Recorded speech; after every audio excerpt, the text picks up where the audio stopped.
Hello guys, स्वागत है आपका गेट आईएएस अचीवर चैनल में। आज हमारा डिजिटल इलेक्ट्रॉनिक्स का 18th लेक्चर है, जिसमें मैं आपको लॉजिक फैमिलीज के बारे में बताऊंगी। ध्यान देना, लॉजिक फैमिलीज है, ये लॉजिक गेट्स जैसा टॉपिक नहीं है, बस लॉजिक फैमिलीज है, थ्योरेटिकल टाइप है। थोड़े बहुत एक दो छोटे मोटे फॉर्मूले हैं बस। तो लॉजिक फैमिली हमारा दो तीन पार्ट में ये लेक्चर डिवाइड रहेगा। और इसके अलावा आपको डिजिटल इलेक्ट्रॉनिक्स की प्रीवियस लेक्चर्स लेनी हो तो आप चैनल को सब्सक्राइब करें और चैनल के प्लेलिस्ट में जाकर डिजिटल इलेक्ट्रॉनिक्स के पार्ट में जाके टोटल लेक्चर्स ले सकते हैं, जिसमें मैंने ईएस और गेट के ओवरऑल सिलेबस को समझा रखा है। Totally exam purpose of view से है, उसके अलावा कुछ नहीं। आपको इतना ही पढ़ना है और आपको इतनी ही बेसिक्स को ध्यान रखना है और बस क्वेश्चंस को प्रैक्टिस करते जाना है। ठीक है, तो टाइम बर्बाद किए बगैर हम लोग अपना सेशन स्टार्ट करते हैं। वीडियो अच्छा लगे तो लाइक करना, कोई इशू हो तो कमेंट करके बताना, या फिर आप जीमेल पे मेल भी कर सकते हो किसी क्वेश्चंस को। ठीक है, तो हम लोग मिलते हैं आज के लेक्चर लॉजिक फैमिली से। तो लॉजिक फैमिली हमारा दो पार्ट में डिवाइड किया है मैंने, मतलब कि लॉजिक फैमिली को मैंने दो हिस्सों में बांट दिया है। एक ट्रांजिस्टर पार्ट में, जो चीज़ हमारा ट्रांजिस्टर से बना है, और दूसरा हमारा मॉसफेट पार्ट में। ठीक है, तो ये है आपके, ये इतने सारे जो आपको दिख रहे हैं, R T L, D C T L, I square L है ये, और D T L, H T L, T T L and E C L, सबके फुल फॉर्म मैंने लिख रखे हैं। ये सब आपके बाईपोलर लॉजिक फैमिली है। इट मीन्स ये बाईपोलर बीजेटी से बने हैं। ठीक है, बीजेटी अभी मैंने आपको एनालॉग ईडीसी नहीं पढ़ाया है, बट आपके बीजेटी के इस तरह होते हैं। ये ट्रांजिस्टर होता है, दोनों ही ट्रांजिस्टर है। ये मॉसफेट है, ये आपका बीजेटी है, ये आपका ट्रांजिस्टर है सिंबल, और ये आपका फेट है, इसका सिंबल इस तरह होता है। ठीक है, तो ये हम लोग डिटेल में ईडीसी में पढ़ेंगे, ये हमारा टॉपिक ही है, बट यहाँ हमें बस थोड़ा सा जानना है। ठीक है, तो ये है आपका बाइपोलर लॉजिक फैमिली से बना हुआ, और ये है आपका मॉस लॉजिक फैमिली से बना हुआ। ठीक है, तो सबसे पहला फैमिली था बाइपोलर में हमारा आरटीएल है, देन डीसीटीएल आया, इसमें कुछ डिसएडवांटेज था, डेट्स वाई डीसीटीएल आया। उसके बाद डीसीटीएल में कुछ डिसएडवांटेज था, तो हमारा आई स्क्वायर एल आया, देन डीटीएल आया, देन एचटीएल, टीटीएल, ईसीएल, इस तरह से आता है। इंडस्ट्रीज में जो यूजेस होते हैं वो इसके एडवांटेजेस या इसके डिसएडवांटेजेस को देखते हुए, जो प्रॉपर्टीज जिनको जो रिक्वायर्ड होती है उसके अकॉर्डिंग वो फैमिली यूज करते हैं। ठीक है, मॉसफेट फैमिली में आपकी तीन फैमिली आएगी, एक NMOS family, PMOS family and CMOS family. CMOS family आपकी एनमॉस एंड पीमॉस की कॉम्बिनेशन होती है।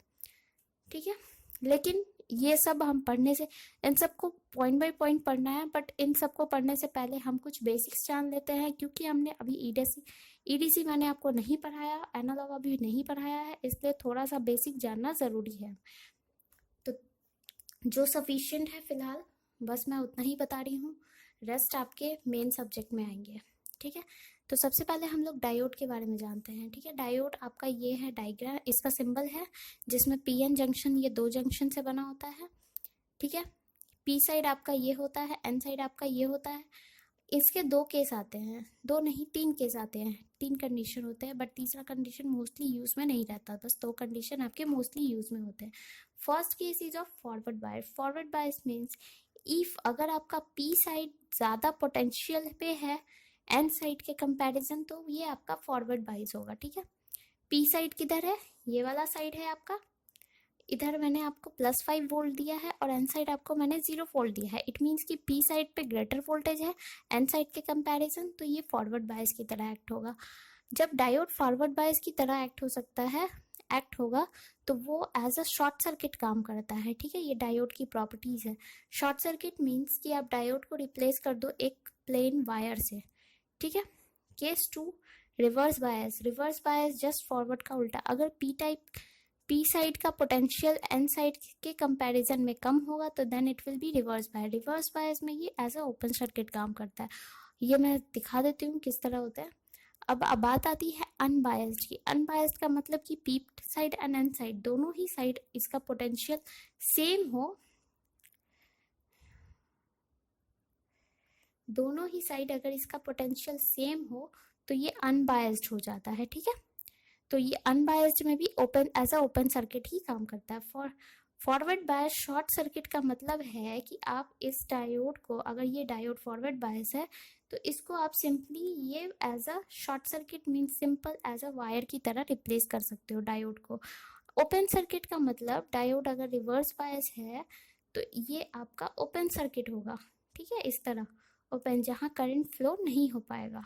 ये भी आपका ओपन सर्किट है। अनबायस मीन्स कि स्टिल आपका ये ओपन सर्किट इस तरह होगा, ठीक है, जहाँ करंट फ्लो नहीं कर पाता रिवर्स बायस में और अनबायस में। अनबायस में बिल्कुल ही करंट फ्लो नहीं करता, जो कि आपका आइडियल कंडीशन नहीं है। और रिवर्स बायस में भी हम ये कहते हैं कि हमारा करंट फ्लो नहीं करता, बट एक कंडीशन होती है कि माइनॉरिटी कैरियर्स के कारण कुछ करंट फ्लो करती है। तो इन डिटेल आपको ईडीसी में पढ़ना है। फिलहाल हम लोग को बस इतना ही जानना था बेसिक्स के व्यू से। ट्रांजिस्टर के कुछ और बेसिक्स हैं, ये बीजेटी के ही पार्ट है, ठीक है। ये बीजेटी में आपके तीन टर्मिनल्स होते हैं। ये सी फॉर कलेक्टर है, E for emitter, B for base. ये सब बहुत कॉमन पार्ट्स है, आपको बीटेक में भी ये पता होगा, ठीक है। तो अब इनमें जंक्शन फॉर्म होते हैं, एक बेस और इमीटर की तरफ, एक आपका कलेक्टर और बेस की तरफ, ठीक है। सी और ई के बीच में जंक्शन फॉर्म नहीं होता। जब आप इसका डायग्राम देखोगे तो कुछ इस तरह होता है, ई बी एंड सी। तो जंक्शन सिर्फ यहाँ पे फॉर्म होते हैं बेस और इमीटर का, और ये कलेक्टर एंड बेस का। ईसी के बीच में नहीं होता, ठीक है, इस तरह होता है। तो अब हम लोग इन दो जंक्शन के प्रॉपर्टीज के बारे में पढ़ेंगे। अगर आपका दोनों ही जंक्शन रिवर्स बायस है तो वो transistor as a cut off की तरह काम करेगा। Cut off region means no current will be flow है। देन अगेन सेकेंड कंडीशन, ये आपका फर्स्ट कंडीशन था। देन योर सेकेंड कंडीशन, अगर आपका इमीटर बेस्ड जंक्शन ये रिवर्स बायस हो और ये कलेक्टर बेस्ड जंक्शन अगर आपका फॉरवर्ड बायस हो तो ये रिवर्स एक्टिव रीजन होगा। सेम कंडीशन अगर आप रिवर्स कर दो सेकेंड वाले कंडीशन को, थर्ड में मैंने कर दिया है जो यहाँ, अगर आपका emitter based junction forward bias है और collector based junction reverse bias है तो वो आपका एक्टिव रीजन की तरह वर्क करेगा। और अगर आपका दोनों ही जंक्शन फॉरवर्ड बायस है तो वो सैचुरेशन रीजन की तरह काम करेगा, ठीक है। सैचुरेशन रीजन में ट्रांजिस्टर जो है वो बर्न आउट होने का चांसेस ज़्यादा होता है, ठीक है। तो आपको जो ये सारे रीजन ऑफ ऑपरेशन मैं अभी जो ट्रुथ टेबल बनाऊंगी उसमें ये यूज़ होगा। अगर मैंने डायरेक्टली लिख दिया कि ट्रांजिस्टर कट ऑफ रीजन में है, इट मीन्स कि आप समझ जाना कि यहाँ पे दोनों जंक्शन ही आपके रिवर्स बायस में ऑपरेट हो रहे हैं, ठीक है। रिवर्स बायस भी मैंने आपको बता दिया कि जब आपका पी डायोड का वोल्टेज कम हो एन डायोड के कंपैरिजन में तो वो आपका रिवर्स बायस होता है। फॉरवर्ड बायस जस्ट इसका अपोजिट केस है। तो इस तरह ये आपके डायोड के बेसिक्स थे, ट्रांजिस्टर के बेसिक्स थे। तो अब हम लोग आते हैं अपने क्वेश्चन पे। बहुत ही सिंपल क्वेश्चन मैंने लिया है, बस एक सिंपली एक डायोड लिया है और साथ ही एक रेसिस्टर। मैंने इस रेसिस्टर कहीं भी आपका वोल्ट वीसीसी सब, ये सब वीसीसी सप्लाई है। वीसीसी सप्लाई के बाद रेसिस्टर इसलिए डालते हैं ताकि वोल्टेज ड्रॉप कुछ दिखा सके। अगर वोल्टेज ड्रॉप नहीं होगा तो आपका डायोड हो या ट्रांजिस्टर हो जो भी हो बर्न हो जाता है। तो रेसिस्टर ज़रूरी होता है। तो फर्स्ट केस जो है हमारा, आप लोग यहाँ देख सकते हो, मैंने आपको बताया था कि ये पी साइड, ये एन साइड है आपका, ये पी साइड है। इंक चेंज कर लेती हूँ, ये आपका एन साइड है एंड ये आपका पी साइड है, ओके। नाउ यहाँ आप फोकस करो अच्छे से, यहाँ पे आपको +5 वोल्ट दिख रहा होगा, थोड़ा बहुत ड्रॉप करके आया होगा, +5 नहीं, सपोज 1 वोल्ट यहाँ ड्रॉप कर दिया तो ये यहाँ पे आपका +4 वोल्ट सपोज आ रहा होगा। और यहाँ आपका ए है, ठीक है। ए को पहला कंडीशन मैंने 0 लिया है, 0 मीन्स 0 वोल्ट। एन आपका 0 वोल्ट, मतलब पी का वोल्टेज जो है वो ग्रेटर हो गया एन वोल्ट से। इस कंडीशन में जब ए आपका 0 है तब इट मीन्स कि डायोड क्या हो गया, फॉरवर्ड बायस। फॉरवर्ड बायस का मतलब है कि ये शॉर्ट सर्किट। शॉर्ट सर्किट का होने का मतलब क्या है कि आपका ये ए जो है वो डायरेक्टली आउटपुट से कनेक्ट हो गया। तो हमें आउटपुट क्या मिलेगा, सिंपली ए। ए मीन्स ए अगर 0 है तो ए वाई भी 0, ठीक है। अब 1 की बात करते हैं। जब ए आपका 1 हो गया, 1 मीन्स 5 वोल्ट। 5 वोल्ट नॉट, अब है आप समझ लो 4 वोल्ट। अगर हम आइडियल कंडीशन लेंगे ये तो 5 ही होगा आपका। तो यहाँ भी 5 हो गया, यहाँ भी 5 हो गया। इट मीन्स ये अनबायस्ड कंडीशन, ये ओपन सर्किट हो गया। ओपन सर्किट का मतलब हो गया कि ये आपका इस तरह डायग्राम आएगा, ठीक है। तो आपके आउटपुट पे आप अच्छे से ध्यान दो, आउटपुट पे आपका ए तो नहीं मिल पाएगा, बट जो वीसीसी है ये वोल्टेज आपको मिल जाएगा, ये वोल्टेज मिल जाएगा। इट मीन्स कि आप 5 नहीं, डायरेक्टली डिजिटल के भाषा में इसको 1 ही लिख सकते हो। तो अब इस ट्रुथ टेबल को ध्यान से देखो तो आपको पता चलेगा कि y is equal to A आ रहा है। It means it is a buffer gate, ठीक है। सो ये जो आपको डायग्राम दिख रहा है वो क्या है, एज अ बफर काम कर रहा है। होप सो कि बेसिक्स के दौर से आपको समझ आ गया होगा ये, ठीक है। तो मैं ये रब कर देती हूँ, जो आपको इंपॉर्टेंट था वो मैंने बता दिया। नेक्स्ट क्वेश्चन सिंपली उसी तरह है। यहाँ पे मैंने 2 इनपुट लिए हैं, ए एंड बी। तो ए एंड बी आपका 2 इनपुट है। इट मीन्स कि यहाँ पे आपका इनपुट 0 0 0 1 1 0 1 1 जो डिजिटल का ट्रुथ टेबल होता है वही मैंने लिया है और कुछ नहीं। अब यहाँ पे बात रही आपकी कि ये पी साइड है आपका, ये एन है, यहाँ भी उसी तरह पी है, ये एन है। अब इसका आप कनेक्शन देखो, यहाँ मैंने वीसीसी नहीं दिया है एन साइड को, एन साइड को मैंने क्या दिया है, ग्राउंड वोल्टेज दिया है। इट मीन्स एन तो आपका 0 है, एन पे जो वोल्टेज है वो क्या है, 0 वोल्ट है, ठीक है। अब हम बात करते हैं पहला कंडीशन, जब ए भी 0 है बी भी 0 है, ए भी 0 है बी भी 0 है। It means voltage of VP, I will take here first case, voltage of Vp is equal to voltage of N, means unbiased case। Unbiased case होने का मतलब है कि ये एज अ ओपन सर्किट काम करेगा। ओपन सर्किट काम करेगा तो ये कुछ इस तरह होगा। तो आपका जो आउटपुट होगा वो किससे कनेक्टेड होगा, इस वोल्टेज से कनेक्टेड होगा, ग्राउंड वोल्टेज से कनेक्ट होगा। Ground voltage means what, it is 0। तो हम लोग यहाँ क्या पुट करेंगे, 0। अब हम लोग सेकेंड कंडीशन की बात करते हैं। जब आपका यहाँ ए पे, मतलब इस ट्रांजिस्टर के लिए जो इनपुट है वो 0 है, 0 है। सेम वही कंडीशन, यहाँ भी 0 यहाँ भी 0, तो ये आपका ओपन सर्किट की तरह काम करेगा। बट बी आपका 1 है, बी 1 है। इट मीन्स यहाँ 1 और यहाँ 0, मीन्स ये फॉरवर्ड बायस, ये शॉर्ट सर्किट की तरह काम करेगा। तो आपका आउटपुट किससे कनेक्टेड होगा, इस वाले से कनेक्टेड हो। हाँ, एक और चीज, हम लोग अब इससे, यहाँ आउटपुट आपका इससे बी से भी कनेक्टेड है एंड ये रेसिस्टर से भी कनेक्टेड है। तो हम लोग बी को इसलिए लेंगे क्योंकि लो रेसिस्टिव पाथ करंट फॉलो करता है। लो रेसिस्टिव पाथ, यहाँ आप देख रहे होगे कि यहाँ रेसिस्टेंस 0 है। इट मीन्स कि ये यहाँ को फ्लो करेगा, बी मेरा आउटपुट पे मिल जाएगा। तो आउटपुट पे बी मिलेगा, यहाँ बी 1 है तो आउटपुट पे 1 भी होगा, ठीक है। अब हम लोग बात करते हैं 1 0 का कंडीशन। जब ए आपका क्या है, 1 है, अगर ए 1 है और ये 0 है, it means this is the forward bias. Forward bias means a आपका एज ए शॉर्ट सर्किट काम कर रहा है। B 0 0 0, this is the unbiased case, means ये आपका एज अ ओपन सर्किट काम कर रहा है। एज अ ओपन सर्किट काम कर रहा है तो आपको आउटपुट पे क्या, ए से कनेक्टेड है, वाई क्या हो जाएगा, ए के इक्वल। ए आपका 1 है तो यहाँ पे भी 1 हो जाएगा। अब 1 1 का कंडीशन देखते हैं। 1 1 का कंडीशन है तो सिमिलरली यहाँ अगर आप 1 देखो, एक्सक्यूज मी, यहाँ 1 है और यहाँ 0, ये भी फॉरवर्ड बायस। यहाँ 1 है और यहाँ 0, ये भी फॉरवर्ड बायस। फॉरवर्ड बायस दोनों है, मीन्स दोनों ही शॉर्ट सर्किट होंगे। तो आपका इनपुट ए भी होगा बी भी होगा। अब ए इनपुट रहे या बी इनपुट रहे, आपका आउटपुट यहाँ से 1 आने वाला है, ठीक है। तो आपका ये ट्रुथ टेबल रेडी हो गया। ट्रुथ टेबल को आपको देखते हुए पता चल रहा होगा कि ये कौन सा गेट है।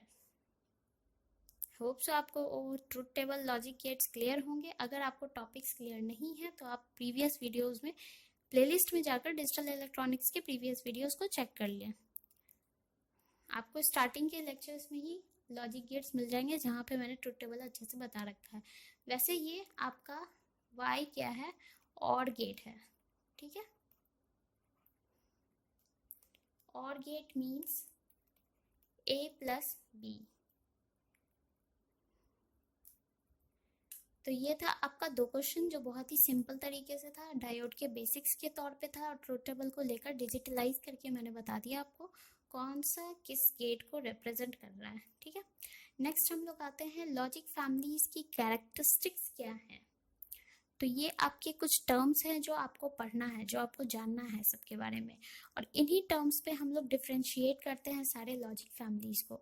तो एक है आपका प्रोपागेशन डिले टाइम, जो आपको पता है जितनी देरी होती है जो उन फैमिलीज में इनपुट और आउटपुट के बीच में जो टाइम डिफरेंस होता है, that is the propagation delay of that circuit. तो उसको हम लोग टीपीडी से रिप्रेजेंट करते हैं। पावर डिसिपेशन, हर सर्किट का आपको पता है कि कुछ ना कुछ पावर डिसिपेशन होता है, कोई भी आइडियल नहीं होता। तो यहाँ पे हम लोग पावर डिसिपेशन को भी एक मेजरमेंट के तौर पे एक कैरेक्टरिस्टिक में हम लोग रख रहे हैं। Third point is figure of merit, fan out, fan in, wired logic and noise margin. इन सब के बारे में हम लोग पढ़ेंगे कि ये सब कुछ क्या है, एक एक करके हमें पढ़ना है। तो first point is your propagation delay time, जो कि आप लोग टीपीडी से रिप्रेजेंट करते हो। और इसके बारे में आपको पता है कि इनपुट जो मैंने दिया और आउटपुट जो आपको डिराइव हुआ, इस बीच में जो जिस टाइम में सपोज आपने 1 मिली सेकेंड पे आपने इनपुट दिया और आपको आउटपुट मिल रहा है 2 मिली सेकेंड पे, तो इन दोनों के बीच का जो डिफरेंस है वो 1 मिली सेकेंड का है। तो 1 मिली सेकेंड आपका प्रोपागेशन टाइम डिले था। ठीक है, एक सिंपल सा मैंने एक सर्किट दिया है, सपोज ये आपका इनपुट है, ये आपका आउटपुट है, ये रहा आपका वही दिया है मैंने। अगर इनपुट यहाँ पे था और आउटपुट आपका यहाँ पे आ रहा है, ठीक है, मतलब इनपुट ये मैंने यहाँ दिया, इनपुट जब आपका 0 था तो उस समय आउटपुट आपका 0 आना चाहिए था, बट ये क्या हुआ, कुछ देर बाद आ रहा है। ठीक है, तो ये जो टाइम गैप आपको शो कर रहा है वो टीपीडी है। ठीक है, लेकिन अब यहाँ एक और चीज, ये आपको मैंने एक और नाम दे दिया, high to low, high to low. और यहाँ पे मैंने जो टीपीडी डिले टाइम है इसका मैंने नाम दे दिया लो टू हाई, कारण ये आपका इनपुट आपका यहाँ हाई हो रहा है, आउटपुट यहाँ,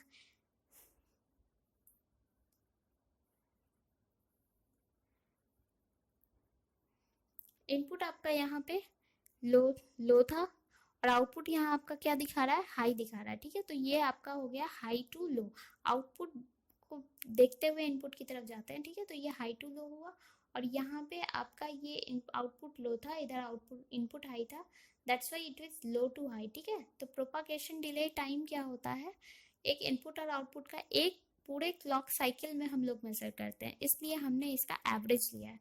ठीक है, ये सिंपली एक फॉर्मूला है जो कि पूछा नहीं जाता, मैंने सिर्फ आपको बताने के लिए रखा था और कुछ नहीं। प्रोपागेशन डिले टाइम आप लोग नाम से समझ रहे होगे, सर्किट में जो डिले हुआ that is the propagation delay time. तो प्रोपागेशन डिले टाइम हम लोग क्या चाहेंगे, किसी भी सर्किट का बहुत कम हो, किसी भी सर्किट में जितना कम होगा उसका वो स्पीड उतना ही ज़्यादा हो जाएगा। तो ईसीएल फैमिली जो मैंने आपको बाइपोलर फैमिलीज पढ़ाया है, नाम बताया था मैंने, उसमें एक पॉइंट, इसमें आपका एक फैमिली था ईसीएल फैमिली। तो ईसीएल फैमिली सबसे फास्टेस्ट लॉजिक फैमिली है सभी में। ठीक है, सबसे फास्टेस्ट है, इट मीन्स कि इसका टीपीडी बहुत लोएस्ट है। ठीक है, तो आपको याद क्या रखना है, ये पॉइंट याद रखना है कि ईसीएल का प्रोपागेशन टाइम डिले लोएस्ट होता है, ये फास्टेस्ट लॉजिक फैमिली है, और कुछ नहीं याद रखना इस अभी तक के टर्म्स में।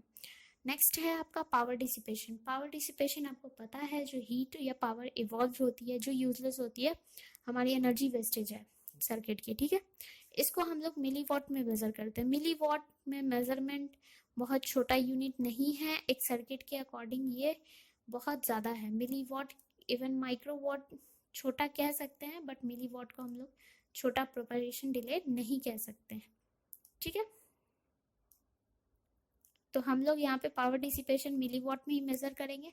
पावर डिसिपेशन का सिंपली आपका फॉर्मूला है आईसी एवरेज इंटू वीसीसी। ये भी फॉर्मूला आपको याद नहीं रखना, जो फॉर्मूला आपका इंपॉर्टेंट है वो मैं खुद आपको मेंशन कर दूंगी।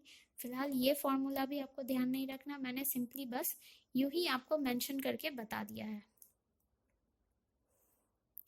नेक्स्ट, इसका main headline, CMOS logic family की पावर डिसिपेशन बहुत लोएस्ट होती है। आप लोग का बेनिफिशियल सर्किट कौन सा होगा, आप लोग कौन सा सर्किट चाहोगे, वैसा सर्किट जिसका पावर डिसिपेशन बहुत कम हो।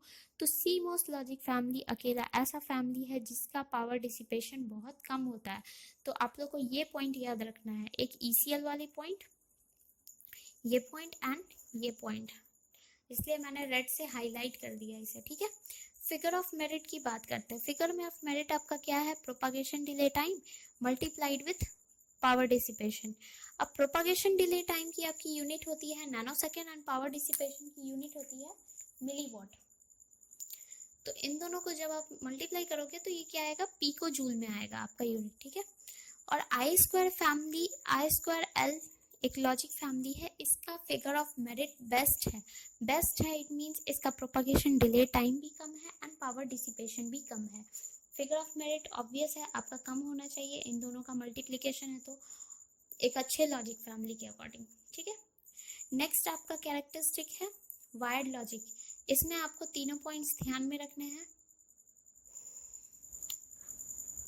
इसमें आपके तीनों पॉइंट्स इंपॉर्टेंट हैं। अब आपसे आते हैं वायर्ड लॉजिक के लिए। वायर्ड लॉजिक एक सिंपली मैंने आपको सर्किट दिखाया है, यहाँ ए बी का नैंड हो रहा है, यहाँ सी डी का नैंड हो रहा है और इन दोनों को मैंने दे दिया और गेट में, एंड गेट में, सॉरी एंड गेट में दे दिया। तो वायर्ड लॉजिक जो होता है इस, और नेक्स्ट फिगर में मैंने इसको इक्विवेलेंट दिखाया है, ठीक है। तो ये इसको मैंने वही दिखाया, बस इस एंड गेट को एक वायर फॉर्म में कनेक्ट करके दे दिया। ये जो वायर है आपका, ये wire as a wired AND gate की तरह काम कर रहा है, ठीक है। वायर्ड लॉजिक और कुछ नहीं है, बस यही है। आपको हर लॉजिक फैमिली में हर एक का wired logic something something something कुछ और गेट है, वो आपको जानना है। तो जब मैं RTL, DCTL, DTL सब फैमिली बताऊंगी उस समय आपको उन सब का वायर्ड लॉजिक गेट भी बता दूंगी, ठीक है। नेक्स्ट आते हैं आपका fan out and fan in पे। अगर आपने फैन आउट पढ़ लिया, फैन आउट ही इंपॉर्टेंट टॉपिक है, फैन इन इंपॉर्टेंट नहीं है, बट आपने अगर फैन आउट पढ़ लिया तो कोई इशू नहीं है, फैन इन में आप समझ जाओगे। फैन आउट क्या है, it is the number of logic gate that can be connected to logic gate output without affecting its operation. As per name अगर आउट मेंशन है तो आउटपुट पे जितने लॉजिक गेट्स कनेक्ट हो सकते हैं और साथ ही साथ उसके ऑपरेशन में फ़र्क नहीं आना चाहिए, तो वो नंबर ऑफ लॉजिक गेट्स जो काउंटिंग है वो आपका फैन आउट होता है, ठीक है। और फैन इन की बात करें तो जो मैंने आउटपुट पे कहा वही जिक्र आपका इनपुट पे जो काउंटिंग होगा लॉजिक गेट्स की, जो हम कनेक्ट कर सकते हैं ताकि हमारा इनपुट का ऑपरेशन अफेक्टेड ना हो, वो आपके फैन इन होते हैं, ठीक है। तो फैन आउट की बात करें तो CMOS के सबसे ज़्यादा फैन आउट होते हैं। Highest number of fan out is having in CMOS logic family, fine. तो इसमें आपको सभी पॉइंट्स याद रखने हैं। ये रेड मार्क जो भी मैंने हाईलाइट किया है वो मोस्ट इंपॉर्टेंट पॉइंट है, वो आपको याद रखना ही है, ठीक है। फैन आउट का फॉर्मूला आपको याद रखना है। Fan out, here is the formula that I had mentioned you, fan out at higher level, high level, ठीक है। तो वो होता है आउटपुट का हाई लेवल अपॉन इनपुट का हाई लेवल। ये आपको क्वेश्चन में गिवन होगा कि आउटपुट का हाई लेवल क्या है और इनपुट का क्या है, ठीक है। लो लेवल की बात करें तो हाँ,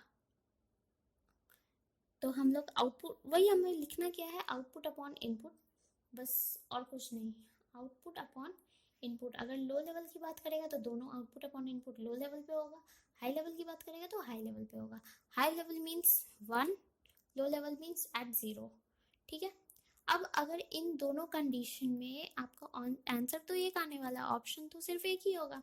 तो सपोज अगर आपका इसका वैल्यू 8 आ गया, इसका वैल्यू आपका 4 आ गया, तो इन दोनों में से जो मिनिमम होगा, तो इन दोनों में मिनिमम हमारा क्या है 4, तो आंसर आपका जो रिजल्टेंट आंसर होगा वो आपका 4 हो जाएगा। Fan out is equal to 4, ठीक है।